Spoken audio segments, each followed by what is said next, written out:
ஹைதராபாத்தில் அடுக்குமாடி குடியிருப்பில் ஏற்பட்ட தீ விபத்தில் உயிரிழந்தோர் குடும்பங்களுக்கு தெலுங்கானா அரசு தலா 5 லட்சம் ரூபாய் நிவாரண உதவி அறிவித்துள்ளது.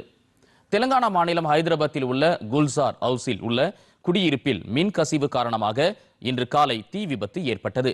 ஒரு அறையில் பற்றிக்கொண்ட தீ இந்த கட்டிடத்தின் 3 மாடிக்கும் மலமளவென பரவியது. சம்பவ இடத்திற்கு வந்த தீயணைப்பு வீரர்கள் நீண்ட நேரம் போராடி தீயை கட்டுக்குள் கொண்டு வந்தனர். அதற்குள் இந்த தீ விபத்தில் 17 பேர் உயிரிழந்தனர். பலத்த காயங்களுடன் மீட்கப்பட்ட 16 பேர் மருத்துவமனையில் சிகிச்சைக்காக அனுமதிக்கப்பட்டுள்ளனர். அவர்களில் 9 பேரது நிலைமை கவலைக்கிடமாக இருப்பதால் உயிரிழப்பு எண்ணிக்கை அதிகரிக்கக்கூடும் என அஞ்சப்படுகிறது.